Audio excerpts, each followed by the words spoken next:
Good evening, everyone. Uh, so let's move on ahead and let's move into the second chapter of the third unit. Let me share the screen.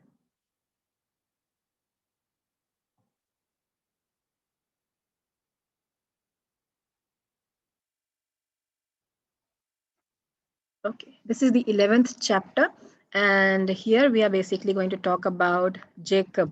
Okay, Jacob and his life and how he is disciplined in his time in exile. Okay, so as you can see the picture also over here, it's about Jacob, and you can see the stairs of heaven. Uh, Over here. So let's move ahead and let's see what's happening in his life and what are we going to see in this. So introductory part, let's see what is happening over here. So we see the favoritism has resulted in bitterness, separation, and sorrow. And so we have seen that it has uh, basically these things, these elements in any family, like favoritism. When there is favoritism, it creates a lot of bitterness and separation among the siblings, and there is a lot of sorrow that is created because of it, and its influence is lifelong. So it's quite harmful for the children when there is a kind of favoritism in the house or in the family. So even though we see that Jacob's act of deception proved him unworthy of being God's chosen instrument, still we see that God helps him and he escapes from the hands of Esau. Okay, then we also see that God appears to him and he reassures him and establishes a covenant with him, and that leads him straight to the home of his uncle Laban. Okay, then we see that God not only leads him to his future bride, but he also puts him in a school of discipline where God is going to discipline him, and God is going to teach him a lot of things. Okay, so experiencing bitter disappointment and being a victim of his uncle's greed and deception help him to understand how he had sinned against his brother. So the same act that he had done is going to be reaped by him. Okay, so whatever he has sown in the past, he's now going to reap it in his future. So we also see that God alternates. The way that God deals him is basically dealing with. It's like alternate things that are going to happen in his life. So God alternates giving and withholding, like God gives him something and then at the same time God withholds something from him. There is a danger, and at the same time there is a deliverance. There is something bad that is happening, bad reports coming, and at the same time there are some good reports that are coming. And then we see that he makes person appearances also to Jacob, and this is to teach him to depend upon him and his divine power and guidance. So all these things are happening with Jacob in his lifetime. And we also learn here how God can use circumstances that seem to be against us. Okay, so many times we may feel that the circumstances are against us, but through those circumstances, God may bless us and God may work out those situations for our good and for His good purpose in our lives. So, Jacob's exile. Story is fascinating in several ways, and many of us are like, especially personally, I am fascinated by his story, and I like Jacob's character, the way it's very real, and it's so much like us. And there are various reasons we see that his life is so many things are happening in his life, and it's very fascinating. His romance and his love with Rachel, we see that he falls in love for the love at first sight with Rachel, his cousin, and then we see that Laban, he deceives him, and there is that makes us feel sympathetic towards Jacob, Leah, and Rachel. And because of this, so many things are going to happen with Jacob in his life in those 20 years that he's going to stay over there. So there are a lot of ups and downs in Jacob's life, and all these things are used by God basically to discipline him, to correct him, and to create a character in him, which is important for a person who is supposed to carry the covenant or shoulder the covenant that God has for his people, for his chosen generation, basically. So, what are we going to see in this chapter? We are going to see about how Jacob escapes to Haran, and then we will see the different things that happen in that trip, and then we see how Jacob with Laban's family, he how he lives over there, and how he falls in love with Rachel, and then what all happens over there, how Laban deceives him, Then we are also going to see how he gets these wives and concubines, and then the sons that are born out of it. And then we see the prospered, he's prospered by God in everything that he does. And then we see that he flees back to Canaan. So he came, he was escaping when he came to Haran. We see that he was escaping from Canaan, from his brother in Canaan. And then when we see that he is moving back to Canaan, he is actually escaping from Laban, that is his father-in-law in Haran. Okay, so both the trips that he made was actually an escape trip that he was making. But at the first time also God was with him and he met him, and the second time also God was with him and he met him. Okay, so we see that he's fleeing back to Canaan. Then there we see God's guidance and a pursuit and covenant. Okay, so let's enter into the main portions of the chapter. So this, the first thing that we're going to enter is Jacob's escape to Haran. Okay, so we all know that something has happened in the family where there is a plot and there was a counter plot, which we just now saw in the previous chapter. So where Isaac had actually planned to, he had made a plot and he had planned to actually, give the covenant rights and birth rights to Esau, which was not the plan of God and which was not prophesied at the time of birth of Jacob and Esau. And to that plot, his wife Rebecca makes a counter plot where she steals, basically, where she, in her shrewdness and in her cleverness, she tries to manipulate things, and she makes Jacob put on the garments and everything, or become like Esau and steal the blessings of Esau from his father. Okay, so all those things were happening over there, and because of that, he had to flee to save his life from his brother. And his mother sends him to her brother, that is Laban's place. Okay, so we see that God's grace. We see now. Okay, now we are going to enter into this portion. So, how does it happen? So his mother is actually planned out everything, and she sends him basically with permission of his father, Isaac, basically to find a wife for him. That was the excuse that she has given to him for sending his son to Haran, that is to Laban's place. Okay, so first point that we are going to see here is sent to find a wife.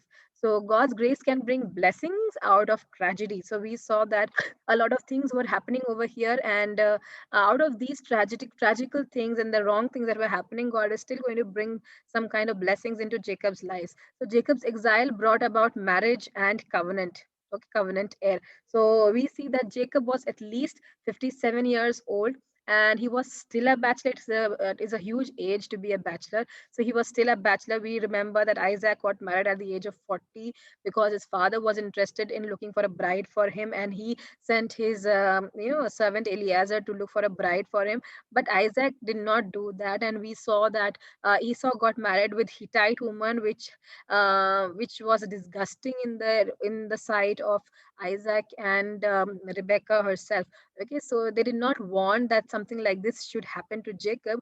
But we see that Isaac was very passive, and he was not even interested in looking for a wife for their children or something like that. So he did not look for any wife. So at the age of 57, Jacob is still unmarried, and he's still a bachelor, unlike Abraham and Isaac.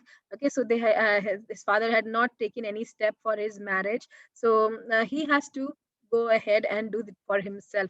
Okay, so we see all these things are happening, and then Rebecca plans to send Jacob to Mesopotamia, and this plan is twofold. Okay, so why does his mother, send her to Mesopotamia? First thing, she wants him to look for a God-fearing wife. Okay, she wants him to get married with a woman that is godly and God-fearing.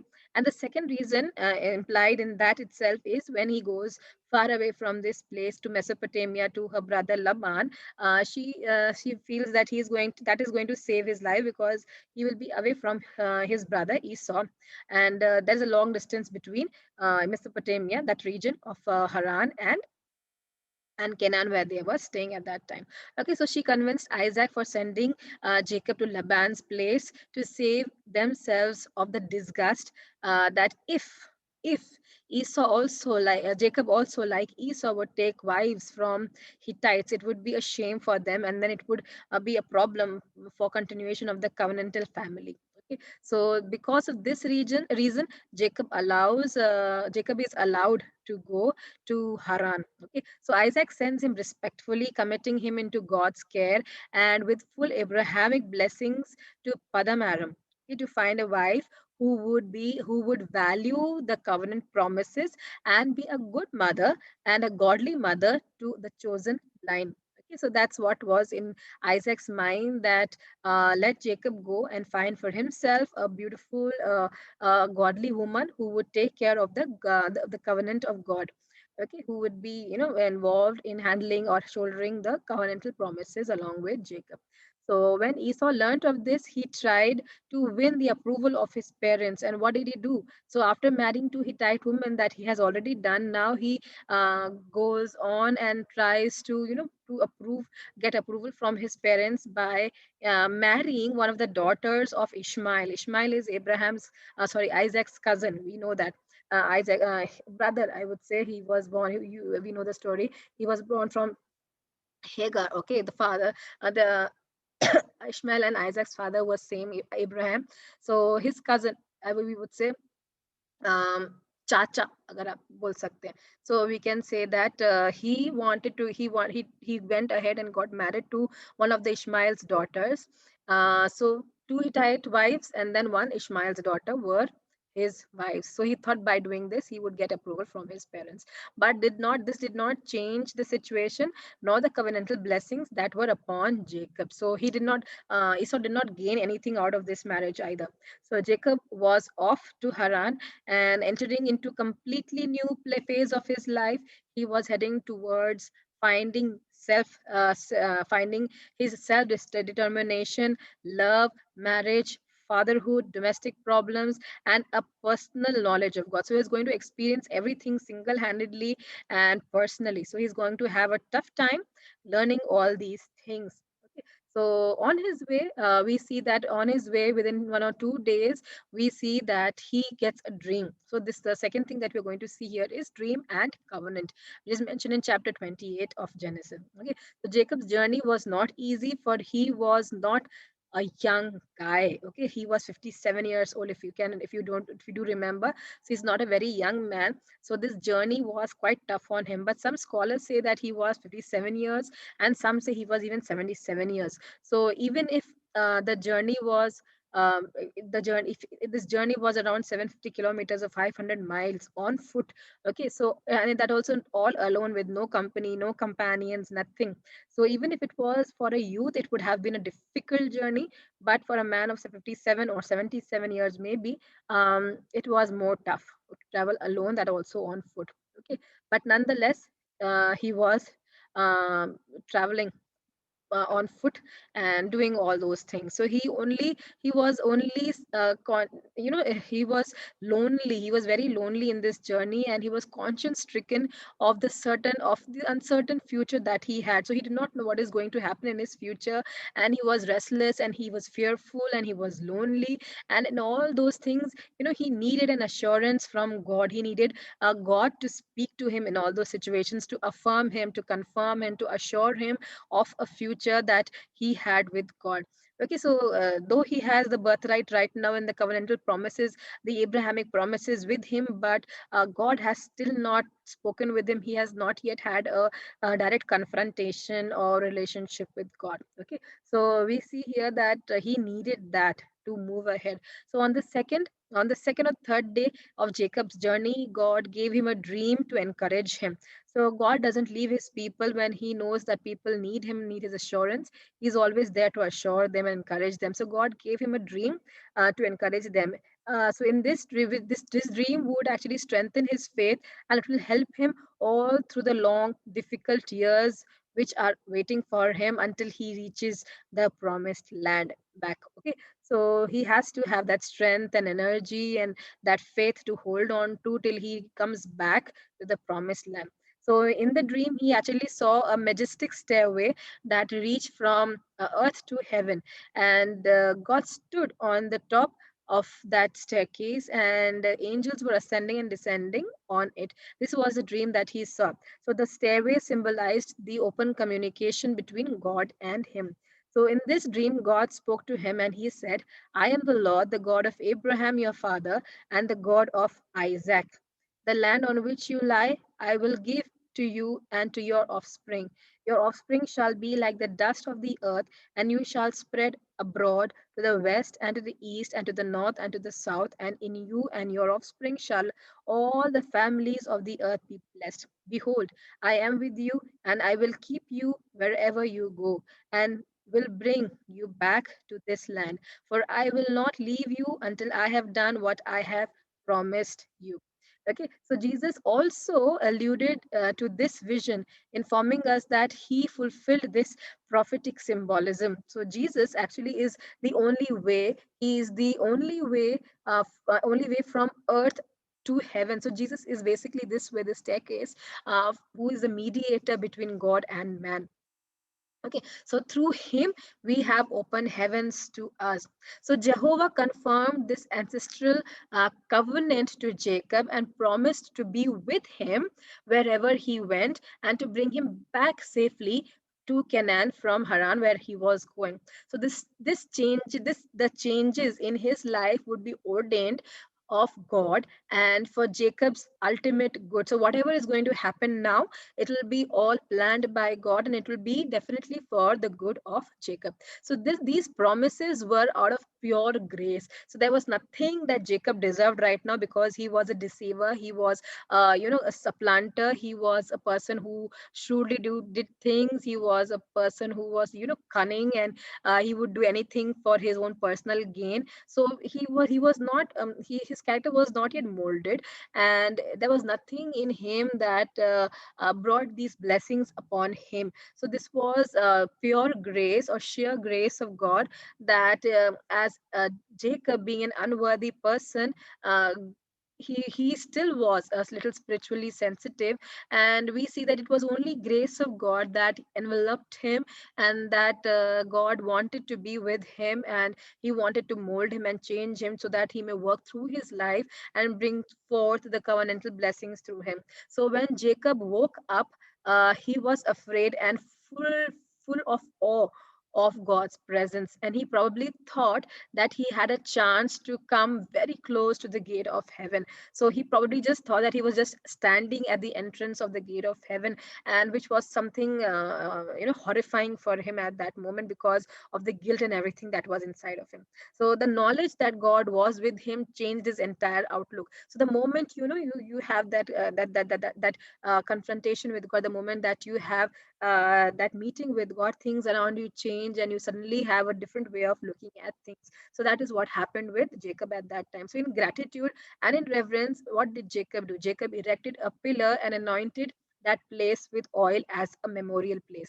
Okay, so he vowed to Jehovah something, that Jehovah would be his God, and the site of vision would be a sacred place. This place where he saw the stairways would be a sacred place for him, and he would give back to God a tenth, yani a tithe of all that God blesses him with. So everything that Jacob is going to receive, he's going to give 1/10 of it, the tithe of it, to God.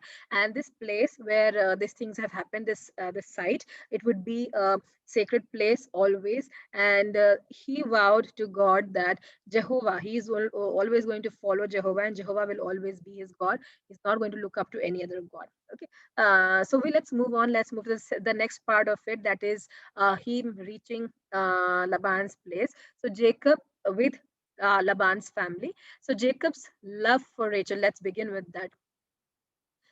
God led him straight, actually, God, the way God led Eliezer straight to the well where he met Rebecca. And this, in the same way, there is a similarity how Jacob met Rachel. So God led him straight to the well, which was used by Laban's flocks. Okay, so Rachel, his daughter, Laban's daughter, was a shepherdess once again, and just as Rebecca was. So we see, just as Rachel was coming to water her flocks, in the same way we see, and then we see that the shepherds did not think that they could remove the stone. So because Rachel is standing there, Rachel is a woman, and she would not be able to remove the stone. So it was perhaps something that when all the shepherds would gather with all their flocks, then these when the shepherds together would try to remove the roll out the stone from the mouth of the well, and then they would water all the flocks together. And now Rachel is there, and she's with the flocks, and nobody is there to help her to water her flocks. And the shepherds thought that nobody is able to do that. Okay, nobody will do that, and Rachel cannot do that. So all those things are happening over there. So we see our great hero Jacob. He enters into the scene as a great hero, and he, you know, probably it was the love at first sight, or to impress this beautiful girl, a beautiful cousin that was standing there. And then, you know, or it was the strength that he gained from this, the vision that he saw, the experience that he had with God in that dream. Okay, so all that probably, and probably just to be a heroic figure over there to impress this beautiful girl, he moves ahead and, you know, helps her, and he removes the stone from the well single-handedly, and he waters Laban's sheep. Okay, so we see it's a heroic scene that takes place over here as a movie scene where a hero jumps in to impress the female character. So that's what is happening over here. So Jacob, for the first time, is involved in this kind of relationship, or, you know, love at first sight thing. Okay, so that's what is happening in him right now. Okay, so Jacob would have felt similarities between his father's story and this, as she was. So she might be thinking in his mind, is she the one? Is she the one that God has chosen for me as my wife? Because he was already, you know, head over heels for her. He was already flat for her. He had already fallen in love with her. So Rachel's father Laban, we see that now he moves ahead, and we see that Rachel's father Laban gets to know who he is, and he welcomes Jacob to his home. Uh, Jacob, staying there, fell more and more deeply in love with Rachel, seeing her every day. Okay, so as weeks passed, Laban observed that Jacob had great skills and great diligence, and in caring. He was greatly skilled in actually caring for the flocks. Okay, so he was taking good care of the flocks, and we also see that he had great interest for Rachel. Okay, so we see that Laban thinks, plans out something. We have to understand they all are from the same family. This Jacob, this Rebecca, this Laban, all of them are from the same family, and their mind is very teda. Their mind is very, you know, kind of shrewd, I would say. Okay, so they plan and they scheme and they do a lot of things. So Laban, what does he do? So Laban thinks all these things and strategizes something in his mind. So Laban gave a generous offer to Jacob, okay, which looked generous from outside, but it was not actually generous. It was taking an advantage of Jacob. Okay, so what does he do? He offers him to work over there. Okay, he offers Jacob that he should work over there, and he would be paid for that. And gathering all that payment, he can pay the dowry for Rachel and get married to her. Okay, that's what the plan was according to Laban, and he suggests this plan to Jacob. So we see that Jacob's work would be for the marriage present for Rachel, as Jacob had no money for the customary wedding to gift the bride. Okay, so that's how it is. The husband, the groom, had to give something to the bride and her parents. Okay, so but he had nothing, so he should work for that, earn it, and then in the customary manner he should give something to the bride's parents. Okay, so archaeology basically shows us that 1 or 2 years of labor would have been enough for him to pay for the marriage and everything. But he valued the love for Rachel a lot, and he wanted to offer her more than he could. So he offered to work for 7 years for Rachel. So all the income, everything would go for Rachel and to the parents as a part of the dowry. Okay, and those 7 years seemed just like few days because he was so much in love for her. Okay. So the next thing that we see is he is deceived by Laban. So Jacob the deceiver had met his equal in his uncle Laban. So after 7 years of labor, when Jacob demanded for his bride Rachel, Laban Laban agreed, and he organized a huge party, and he called guests, and they signed the marriage contract according to the Babylonian custom, and this gives the bride the legal right and the status to be a wife. But the bride kept the veil on as the custom was, and in that veil only she was taken to the husband, at the night. So men and women were not together as the normal custom was. They do not enjoy and have party together. So they were separate in their own halls or tents. So Bible does not suggest, but it can be assumed according to the culture that wine was heavily consumed in the feast, and probably Laban made it a point that Jacob should be drunk, or Jacob should get drunk, as which would dull his senses before he consummates the marriage. So Laban sent Leah instead of Rachel into Jacob's room, and the marriage was consummated between the two.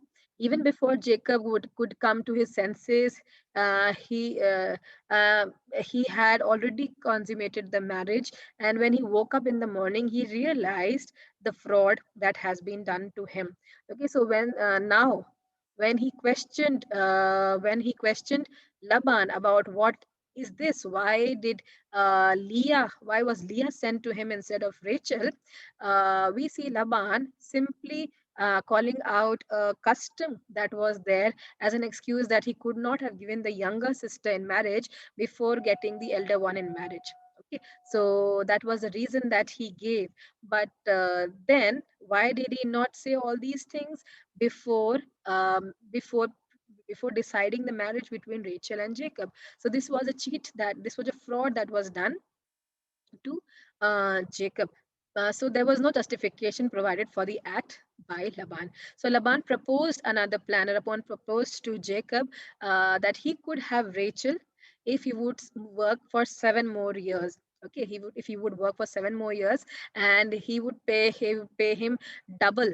Okay, he would pay the double of the extravagant price that he has been willing to offer for Leah in the bargain.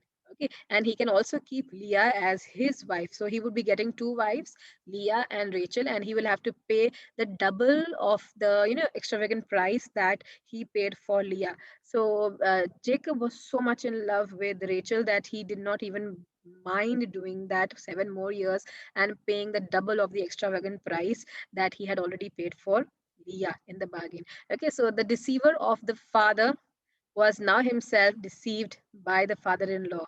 So the one Jacob had deceived his father in Canaan, and now he himself is being deceived by his father in law.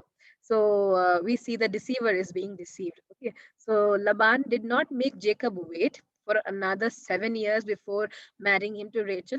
But within 7 days of the marriage, customs and everything was over, he gave Rachel also to him as his wife. He also gave each daughter a maid for the wedding gift, which was customary according to the Nuzi tablets of 1500 BC. So here we can see how Jacob reaps what he sowed in deceit. So Jacob exploited his brother's hunger, Esau's hunger, and for the birthright for a bowl of lentils. But on the other side, we see that Laban exploiting Jacob's poverty and love, and for 14 years of labor for a marriage present for Rachel. We see Jacob deceiving his father, pretending to be his brother Esau and stealing a blessing. Laban deceiving his son-in-law, pretending Leah was her sister. Rachel stealing a bride. Okay. Next thing, the third thing that we see over here is wives and sons, the family of Jacob. So, all the Old Testament does not directly condemn polygamy, but it does bring out some implications and problems that are caused because of the polygamy in those times. So, one of the evil of polygamy seen over here is the rivalry between Jacob's wives. So, there is a rivalry within the family among the wives of Jacob, and the suffering it brought to both of them. Later in the Mosaic law, we see that it is prohibited for a man to marry the sister of his wife while his wife was still alive. So this avoids rivalry between sisters. Okay, so this unhappiness in Jacob's family was due to Jacob's preference for Rachel and the lack of love for Leah. See, again, there is favoritism. There is again favoritism where Jacob loves Rachel, and he does not love, he not at all, does not at all love Leah. So God punishes his partiality to Rachel by letting her remain childless. Okay, so because he shows favoritism on Rachel, he closes his womb. God closes her womb, and she remains childless. So while showing care, on the other hand, God shows care to Leah, and he lets her bear four sons in rapid succession. So quickly after the marriage, we see that Leah is bearing four sons, one after the other, whereas Rachel, her womb is blocked and closed. So the sons of Leah were Reuben, Simeon, Levi, and Judah. So these all were the first sons of Jacob and Leah. So at every birth, Leah would acknowledge that it was a gift from God. She would be very happy and believe that it was a gift from Jehovah. So it is sad. It is sad that she acknowledged that these gifts are from Jehovah, and each time she would present this child, this unloved wife. This would She would present this child before her husband in hope that she would win some kind of affection from him, but it was all a failure. She never won any kind of affection from her husband, no love from her husband. But she was so she was longing for the love and affection from her husband, and she would think that if I'm able to bear children, so my husband is going to love me. But it never happened. But Jacob continued to love Rachel more than Leah. So Jacob did not realize that God would use Leah, a woman of prayer and faith, much more than he would use Rachel to build up Israel and be his life partner. Okay, so we know we'll come to the story gradually, and we know that Jacob loved Rachel, and in his blindness of love for Rachel, we see that we see that he did not see the future of his family. So Jacob did not realize all these things at that time. Leah became the mother of six tribes of Israel, including the tribe of Levi and the royal tribe of Judah.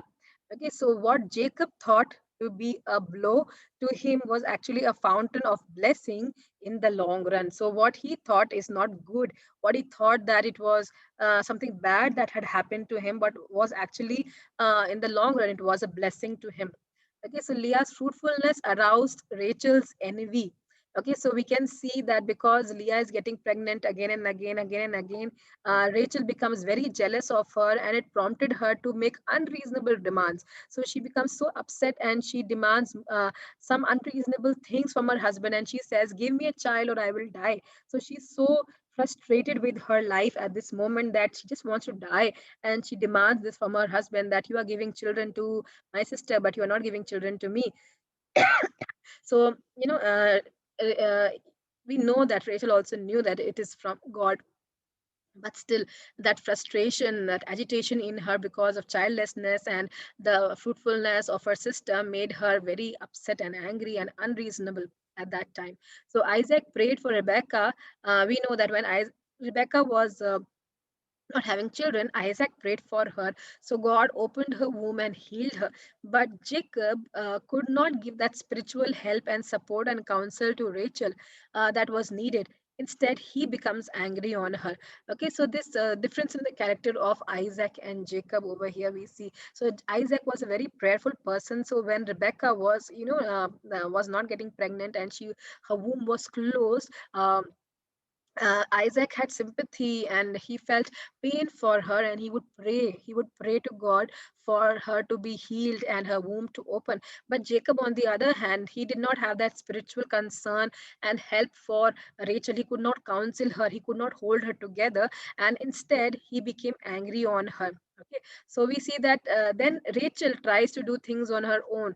What does she do now? She suggests that her maid Bilhah would be given to Jacob. Okay, she sent Bill because she was not having children, so she sent Bilhah, her maid, to bear children for her.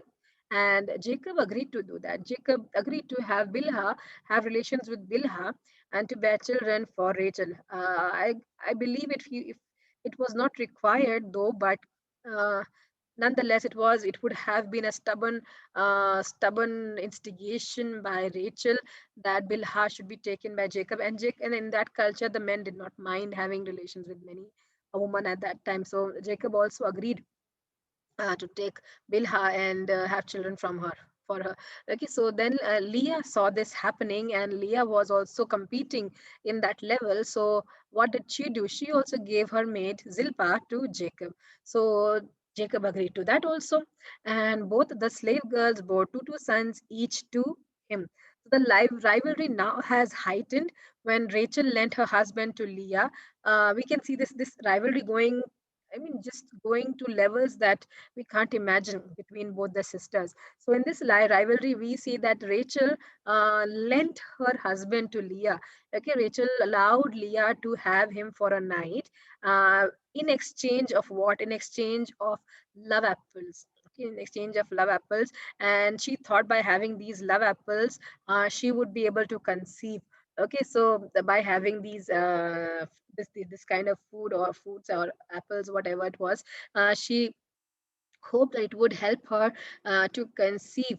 But ironically, Leah conceived once again. Okay, so Rachel could not conceive, but Leah conceived once again. Then finally, God opened her ears towards his ears towards Rachel's prayers, and she bore a son called Joseph. So he is one of the most loved of the Bible characters and a beautiful type of Christ that we will see in the future chapters. Okay. So from this polygamous family, God, in His grace, raised up the progenitors of tribes of Israel. So God raised from this polygamous family two wives and two concubines. God raised 12 children, 12 sons. Okay, from for the tribe of Israel. So all the sons except Benjamin was born in Padanaram. So this is what we see over here, the family chart of Jacob. So from Leah, we get Reuben, Simeon, Levi, and Judah, and also Issachar, Zebulun, and Dinah. So we get six sons and one daughter from Leah. Then we have Rachel. Rachel gives birth to Joseph and Benjamin, two sons. And then we have Leah's maid, that was Zilpah, who gives birth to Gad and Asher. And then we have Rachel's maid servant, Bilhah, and to her were born Dan and Naphtali. Okay, so let's move ahead and let's see what happens after that. So Jacob is now prospered by the Lord. Okay, so Jacob worked as a shepherd for Laban for 14 years, and he desired to leave. So after 7 years were gone, and he was cheated, and then he worked for 7 more years. Now everything was over, even the dowry thing and everything was over now, and he decided, okay, it's enough now. This treatment is enough. This harsh treatment is enough. This wicked treatment is enough. Selfish treatment is enough from Laban. Now I should leave and go back to Canaan. Okay, but Jacob was so good at his work that everything he had put his hand into would bring blessings from Jehovah. So Laban did not want him to leave. He did not want him to leave. So Laban asks him to stay for a couple of years more. And now he said, now you may choose your wages. So now you can choose what you want as a wage, and you can stay here and you can prosper yourself. Okay, so Jacob thought, and then Jacob asked for something very different that normally nobody would have asked. So he asked for abnormally colored, and that means he asked for flocks and sheep and goats that were striped, or that had specks on them or dots on them, like black spots or brown spots on them. So normally people wanted clean colored, white colored sheep, and pure colored animals, and flocks like that. But Jacob, on the other hand, we see he asked for abnormally colored specks on them, or striped, those kind of sheep, flocks, and goats. And this was planned to build up a flock of his own. Okay, so he wanted to build up a flock of his own, which could support him and his family in the future. So Laban agreed to that because he knew that most means 90% of his flocks were actually clean and pure in their color.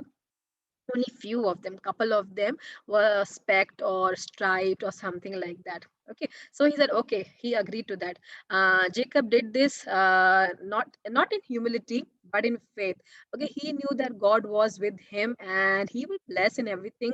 He has been blessing him wherever he has been putting his hand into. So he believed that even in this, God is going to bless him. So Laban broke his agreement and hastily took out his flocks. Okay, so all the sheep and the goats that Jacob could claim, Laban had already taken them, and what he did was he put them under the care of his sons, and at a gap of a distance of 3 days. So from his home to a distance of 3 days, they had to travel 3 days to reach those flocks. So he put them there aside in that corner. Okay, so that was Laban, and he kept changing his plan, and he kept changing the strategy, he kept changing his agreement, which was again very dishonest. So Jacob was the first person to know selective breeding at that time.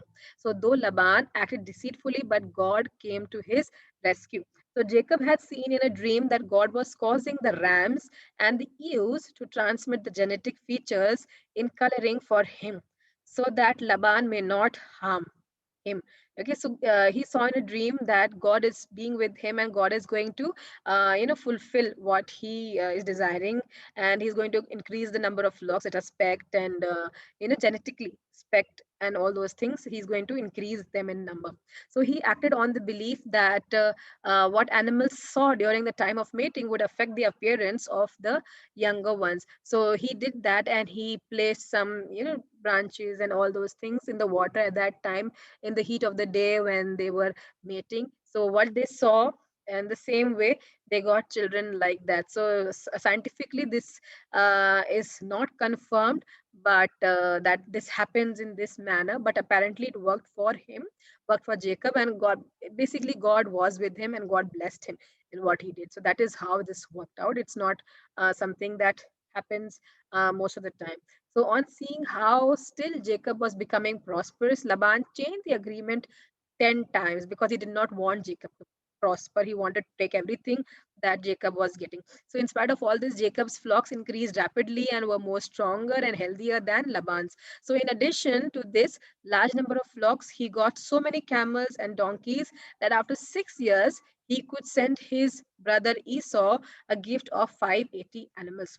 Okay, so the next part that we are going to see now is fleeing back to Canaan. This is probably the last part, almost the last part of this chapter. So we'll see fleeing back to Canaan. So now what is happening? Now we see God's guidance. It was now 20 years serving this heartless man, Laban. And Jacob was in this school of training for around 20 years now, and the training is about to end, and he's about to return to Canaan. It is said that there are three factors in this divine guidance. Okay, one is in any kind of divine guidance, when you feel that it is divine, you are divinely being led by God. So there are three factors which you should look for. Firstly, inward desire, that you should have the desire to do something. Okay, you should have the desire to do that thing which you feel you are being led to do by God. Secondly, the favorable circumstances, the circumstances become favorable at that time. And thirdly, the divine word. So all the three actually were present at this point with Jacob. So he became he came here empty handed, and now he was wealthy, and he was the head of a large family. It was favorable time to leave instead of working for Laban anymore. And perhaps he and his wives did not want to leave. Probably he and his wife did not want to leave because he was prospering. So it took the envy of Laban. So basically he was prospering so much that neither Laban nor neither Laban nor his wives nor neither of them, they wanted to leave because he was prospering so much over there. But God wanted him to leave, so God made Laban envious and hostile towards him, so that it would push him to leave that place. Sometimes God creates an environment that is anti you, that is hostile for you, so that you should move from that place, because God wants you to move from there. God then speaks to Jacob and reminds him of his vow he made at Bethel, and ordered him to return to Canaan. So this is Canaan. So this is how God actually is pushing him, ordering him, commanding him to get out from that place and move back to Canaan. Okay, so he prepared his wives to leave the comfortable life and the ties of their home, and to be prepared for a nomadic life in Canaan. So he explained to his wives about the deceits. He had never told them about the deceits and the fraud and everything that their father had done with him. But now, because the time was ripe and they had to leave, he told them how Laban had been deceitful towards him and explained to them the circumstances and strengthened their faith by telling them how God had intervened in everything and how God had been with him, and now how God told him to leave immediately. Okay, so now they had to leave immediately. So Laban's grasping, heartless policy towards Jacob was now bearing bitter fruits for him. So he even kept, he was so wicked, he was so ruthless, he was so bitter, he was so, selfish, this Laban, that he even kept everything, all that, the dowry of their daughters and the share of their daughters and everything, he kept it for himself. He did not give them anything. So this caused bitterness in the hearts, in their hearts, the daughters hearts, for him, and they agreed to leave him immediately, with Jacob. Okay, so the next thing that we see over here is that they are going to move out of that place. So Jacob left secretly because, he was afraid of Laban. Okay, so we know that when we are afraid of something, we secretly do things and we hide and we run away. Okay, so this is what is going to happen now. So Jacob left secretly because he knew if Laban would get to know, then he would definitely not allow his wives and children to go from there because of the possessions that they were having. Okay, so fear seems to overcome faith, and Jacob schemed to escape. So every time we have seen in the life of Abraham, we have seen in the life of Isaac, now again in the life of Jacob, that we see that when fear overcomes faith, they try to do some things that, is not right. So we see that he tries to escape instead of trusting in the Lord. So could the Lord who brought him, to Padan Aram and prospered him among all odds not protect him from Laban and make him return to Canaan? He could have, but this was the best way that seemed good for Jacob, hiding from and secretly moving out of Laban's house. Rachel secretly stole the teraphim, the household gods. The reason for this is unknown, but probably it was for worship, or she thought that this god or these gods would protect them and their inheritance, or probably it was, it was a sign that she belonged to this household, or it was an inheritance, something like that. So probably this is the reason why she stole, and she did not realize that this theft could put her and all the others in trouble. Okay, so as soon as Laban got the news that that Jacob and his relatives had started, that they have left suddenly without informing him, he with his relatives started their search. Though Jacob had already started several days earlier, but by the 10th day, Laban overtook them in a hill country of Gilead, okay, which is around 500 kilometers or 300 miles away from Haram. So his main concern was not to hinder Jacob's journey, or that he missed his, grandsons and granddaughters or grandchildren so much. But the main thing why he was after them was he realized that their household gods, the teraphim, was missing, and he assumed that Jacob has taken that along with him. So Laban's agitation due to this and Jacob's pronouncement of death penalty on the thief shows the legal value of this image. So it was so important for Laban. This image, this idol was so important for Laban that they were ready to kill each other because of that. So Jacob said, "If anybody has stolen from that teraphim from there, I will kill him." Or I will kill that person, not knowing who has done it. Okay, so Rachel actually skillfully hid her theft from her father and also her husband. So nobody even came to realize that Rachel has stolen those teraphim. Teraphim. Okay, so Jacob, ignorant of Rachel's guilt, was indignant, and when Laban failed in finding the teraphim among the people of Jacob becomes very angry. Okay, and then Jacob starts rebuking Laban for treating him like this, and because he had served Laban for 21 long years, and still Laban does not trust him, and still he is treating him like this. So Jacob becomes very angry. So Laban, now to calm things down, he proposed a covenant between them. Uh, covenant between them, and this is how the covenant was formed. And it's quite interesting the way they have formed the conditions of this covenant. Okay, so this suspicion and distrust marked the action of the two. They made a heap of stones, on the top of a hill to serve as a watchtower and witness of the oath between them. So whatever oath they were taking, these stones were the witness to them. So they called on the Lord to watch. They called on the Lord to watch as a sentry to see that each party would keep their promise. So Jacob actually promised to treat Laban's daughters well, and both men agreed not to cross their path. That means they would not cross this heap of stones to the other side to harm the other party. So they then they sealed the covenant with a sacrifice and a covenantal meal, and that's over.